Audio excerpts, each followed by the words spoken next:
থাকবো না কো বদ্ধ করে, দেখবো এবার জগৎটাকে কেমন করে ঘুরছে মানুষ যুগান্তরের ঘূর্ণিপাকে। হ্যাঁ প্রিয় দর্শক, আজকে আমরা ঘুরতে ঘুরতে চলে এসেছি কুড়িগ্রাম জেলার ফুলবাড়ী উপজেলার নাওডাঙ্গা ইউনিয়নে অবস্থিত এই নাওডাঙ্গা জমিদার বাড়ি।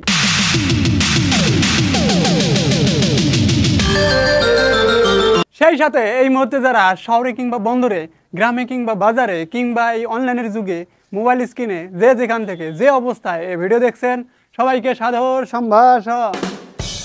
দর্শক মণ্ডলী, আজকে আমরা ফুলবাড়ী উপজেলার নাওডাঙ্গা ইউনিয়নে অবস্থিত এই জমিদার বাড়ি আপনাদেরকে দেখানোর পাশাপাশি এই জমিদার বাড়ি সম্পর্কে কিছু প্রয়োজনীয় তথ্য আপনাদেরকে জানানোর চেষ্টা করব। সেই পর্যন্ত আমাদের সাথেই থাকুন। নাওডাঙ্গা জমিদার বাড়ি। নাওডাঙ্গা জমিদার বাড়ি বাংলাদেশের কুড়িগ্রাম জেলার ফুলবাড়ী উপজেলার নাওডাঙ্গা ইউনিয়নে অবস্থিত এক ঐতিহাসিক জমিদার বাড়ি। নাওডাঙ্গা জমিদার বাড়ি ও বংশের প্রতিষ্ঠাতা ব্রিটিশদের কাছ থেকে বাহাদুর খেতাবপ্রাপ্ত প্রমোদ রঞ্জন বক্সী।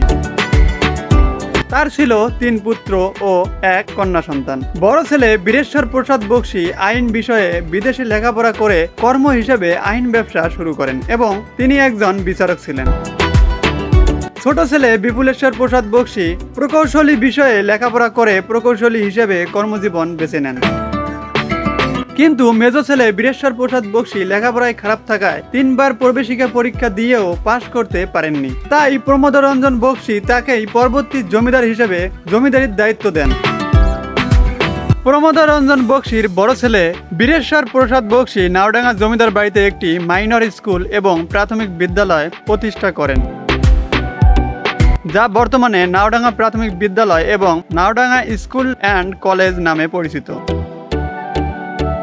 বীরেশ্বর প্রসাদ বক্সী ভগবান শ্রীকৃষ্ণের পূর্ণ জন্মতিথিতে প্রতি দোল পূর্ণিমায় নাওডাঙ্গা জমিদার বাড়ির সামনের মাঠে দোল মেলার আয়োজন শুরু করেন, যা বর্তমানেও চালু আছে। তাদের জমিদারি ছিল বর্তমান কুড়িগ্রাম জেলার ফুলবাড়ী উপজেলার বিদ্যাবাগী, শিমুলবাড়ি তালুক, শিমুলবাড়ি, কবির মাহমুদ সহ আরো অনেক এলাকা। এছাড়াও তাদের পাঙ্গা নামক এলাকায় আরেকটি জমিদারি ছিল, যা শিবপ্রসাদ বক্সী নামের একজন দেখাশোনা করতেন। জমিদার বিশেশ্বর প্রসাদ বক্সী 2 ভাই ভারতের কুচবিহার রাজ্যে একটি বাড়ি ক্রয় করে। সেখানে তাদের বাবা জমিদার প্রমোদ রঞ্জন বক্সীকে নিয়ে চলে যান। শুধু শেষ জমিদার বিশ্বেশ্বর প্রসাদ বক্সী জমিদারি প্রথা বিলুপ্ত হওয়ার আগ পর্যন্ত এখানে ছিলেন এবং জমিদারি পরিচালনা করেছেন। জমিদারি প্রথা বিলুপ্ত হলেও তিনিও ভাইদের কাছে ভারতে চলে যান।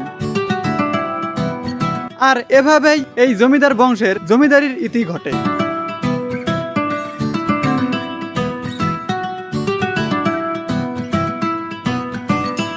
দর্শক মণ্ডলী, আজকের ভিডিও এ পর্যন্তই। সেই সাথে সবাই ভালো থাকবেন, সুস্থ থাকবেন।